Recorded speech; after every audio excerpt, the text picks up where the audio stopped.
Welcome to Thoughts Can Change Your Life with me, Reverend Lee. I come together with you to explore life each and every day. And one of the questions I often ask myself is, how do I seek, how do I achieve a higher state of awareness? For you see, becoming more aware is my top value. It's the number one thing that I'm focused on is how do I become more aware? And in order to become aware, I think we have to understand that we are both the observer and the observed, which means we are both the witness and the experience. And that takes a real amount of work, amount of dedication. So, to achieve a higher state of awareness, let me bring into a practical idea.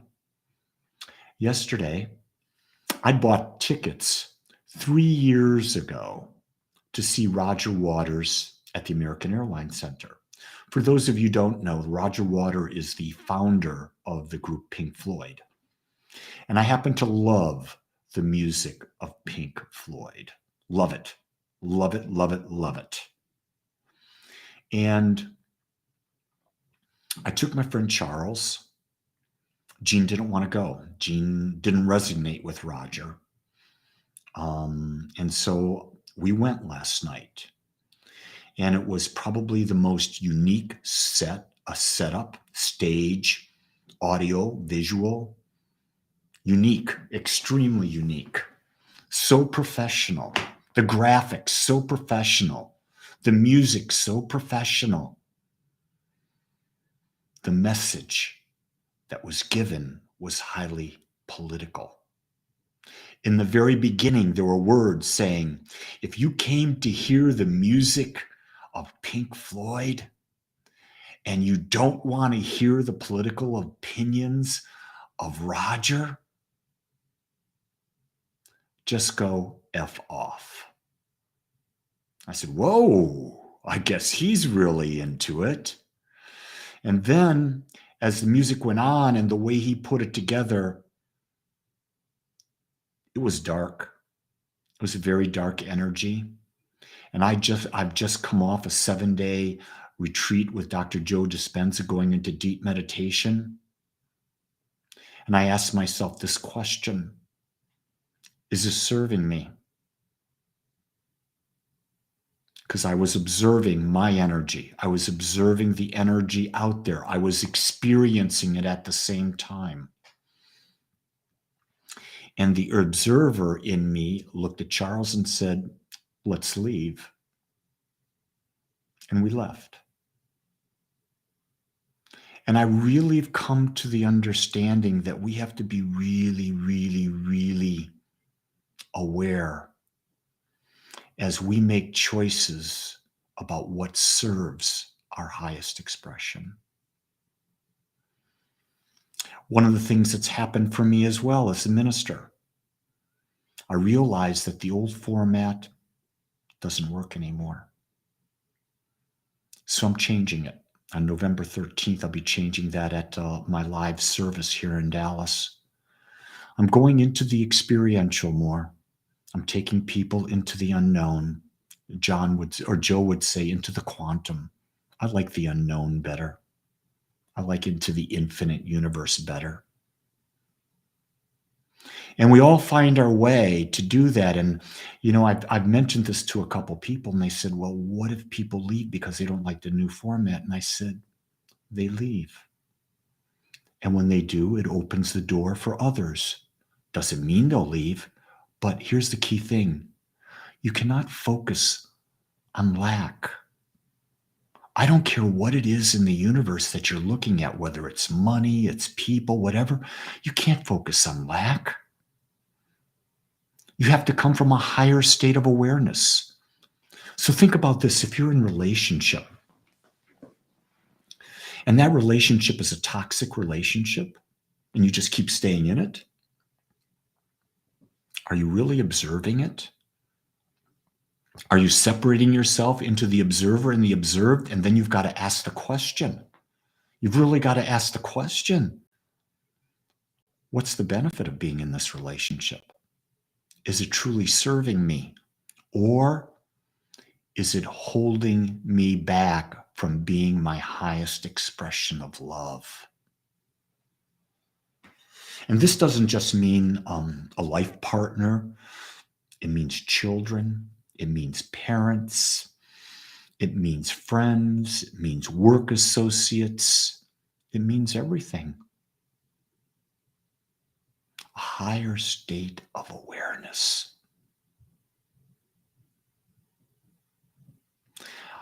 Got a song at the conference that I've been playing. I probably played it 50 times. I'm going to share it with you. You might know it. I hadn't known it. It's by Robbie Williams, and it's I Love My Life. Can you say right now, I love my life? Oh my goodness, look at this. Janina's out there, and she just wanted to say hello and give gratitude for my talks, and they've helped. And she sends love and kisses from Poland. In case you don't know, my last name, Valak, my father's parents came from Poland. My grandparents came from Poland. Ask me if I love Polish food. Pierogis, guamki, cabbage soup.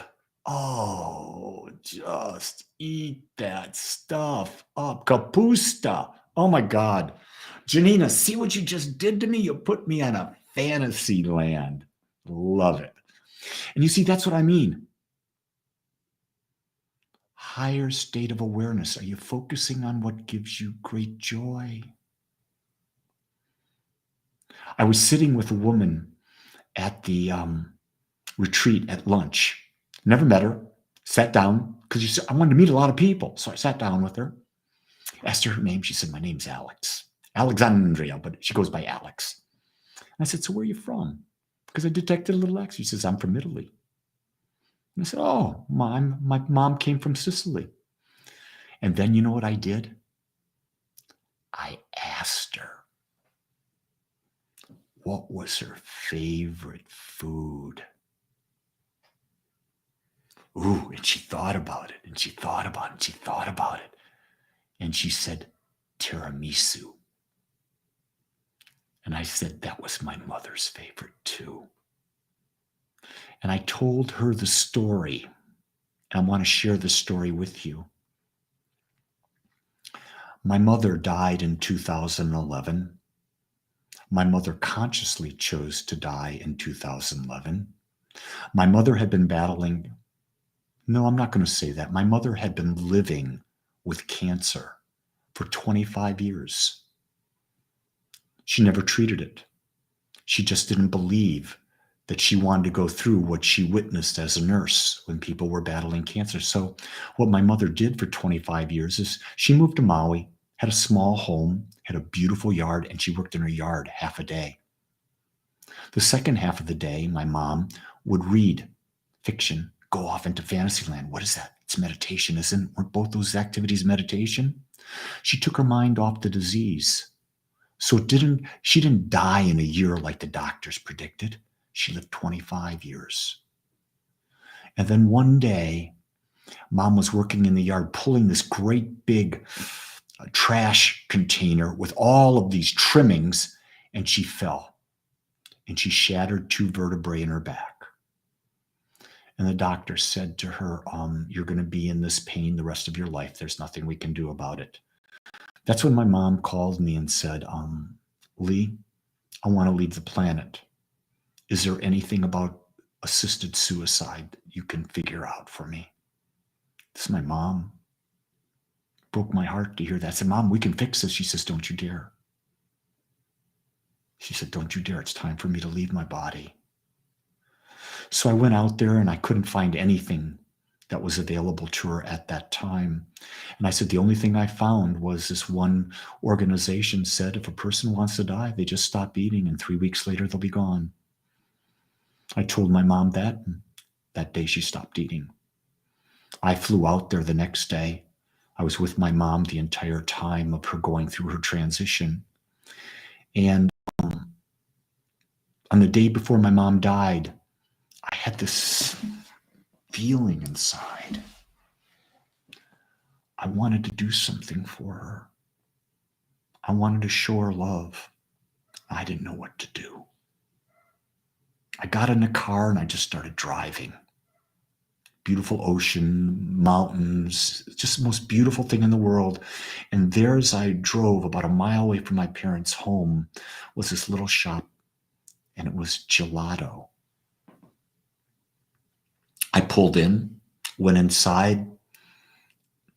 Guess what?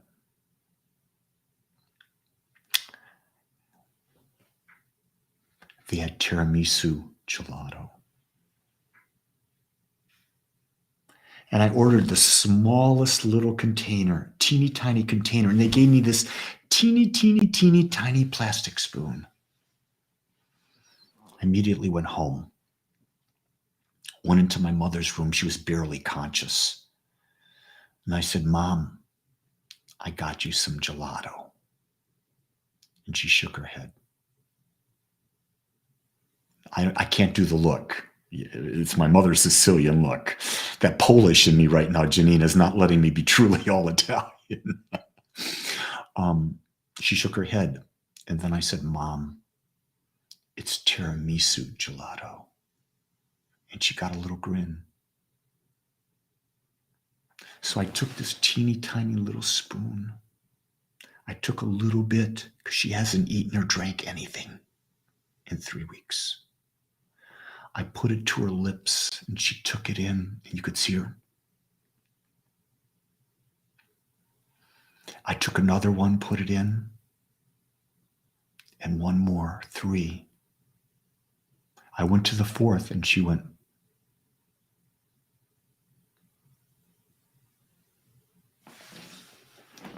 That's the last conscious activity I had with my mom. She died the next day.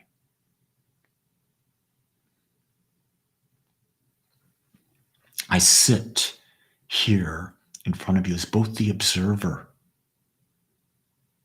and the person that's having the experience right now. You see, what we fail to realize that we are always observing ourselves, but we forget. Our job is to reach a higher state of awareness so that we can go through life and witness and experience everything. That's the joy. I think I talked about this last week. The purpose of life is to explore, to create, to experience, to have fun, and to start again. I got a little long today. That's okay. My talk this week that I'm doing at Agape, it'll be online at 10:30, is Shut the F Up. That's right. That's my spiritual practice that I'm going to talk about today. And I will guarantee you, each and every one of you, you need to hear it. With that, let me tell you, I'm aware that I'm talking to you, and I'm aware that I'm telling you I love you and I accept you just like you are. Make it a great one. Only you can.